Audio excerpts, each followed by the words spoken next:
America का wrapper टेंटेक्शन कहता था कि ठीक 1 साल बाद लोग मेरी पूजा करेंगे, लेकिन अंजाम क्या हुआ? ठीक 1 साल बाद किसी ने उसकी गर्दन पर गोली मारकर उसकी जान ले ली। टाइटैनिक को बनाने वाले ने कहा था कि खुदा भी चाहे तो वो भी इस जहाज को डुबो नहीं सकता, लेकिन अंजाम क्या निकला? दोस्तों में जुदा होकर समंदर में डूब गया था टाइटैनिक और अपने साथ हजारों जानों को भी ले गया। ब्राजील का नेता ट्रैंक डेको नेविस कहता था कि अगर एक बार मैं इलेक्शन जीत गया तो खुदा भी मुझे प्रेसिडेंट बनने से नहीं रोक सकता। अंजाम क्या निकला? प्रेसिडेंट बनने से पहले ही वो बीमार पड़ गया और उसकी मौत हो गई। सिंगर कैजौजा ने स्टेज पर सिगरेट का धुआं उड़ाते हुए कहा था कि ये धुआं खुदा के लिए है। अंजाम क्या निकला? उसका सिर्फ 32 साल की उम्र में कैंसर की वजह से उसकी दर्दनाक मौत हो गई। स्टीफन हॉकिंग कहता था कि खुदा का कोई वजूद नहीं है। अंजाम क्या निकला? 21 साल की उम्र में बीमारी के चलते वो पैरालाइज हो गया और कुछ सालों बाद जिंदगी से हाथ धो बैठा। और फिरौन कहता था कि मेरे सामने सजदा करो, मैं खुदा हूँ। इसका अंजाम क्या निकला? समंदर में पूरे लश्कर के साथ डूबकर फिरौन हलाक हो गया था और अल्लाह ने इसके जिस्म को आगे आने वाली नस्लों के लिए एक निशानी बनाकर रखा।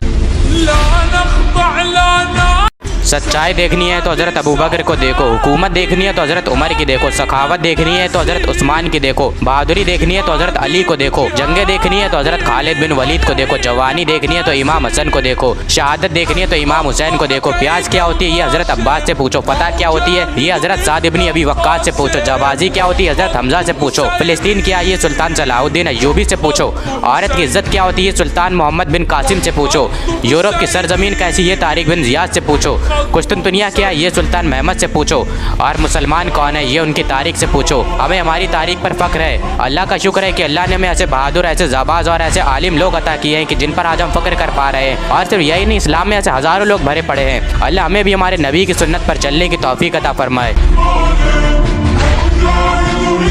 दोस्तों, अब तक इस्लाम के इतिहास में सबसे बहादुर और ताकतवर योद्धा कोई गुजरा है तो वो हज़रत अली हैं। हज़रत अली की बहादुरी की वजह से उन्हें रसूल अल्लाह ने असदुल्लाह यानी कि अल्लाह के शेर की किताब से नवाजा था। दोस्तों, हज़रत अली रिश्ते में हुजूर के दामाद थे। दोस्तों, हज़रत अली इस्लाम के चौथे खलीफा भी थे। आपको बता दें कि हज़रत अली पहले और आखिरी ऐसे शख्स थे जिनकी पैदाइश काबे में हुई थी। दोस्तों, खैबर की जंग एक ऐसी जंग थी जिसमें मुसलमानों का जीतना बहुत मुश्किल था, लेकिन मुसलमान फ़ौज की कमान अल्लाह के शेर यानी कि हज़रत अली के हाथों में थी और मैं 1600 सिपाहियों के साथ हज़रत अली ने खैबर के 14,000 सिपाहियों को शिकस्त दी और खैबर के किले के दरवाजे को सिर्फ अपनी 2 उंगलियों से उखाड़ फेंका और उसे फतह कर लिया।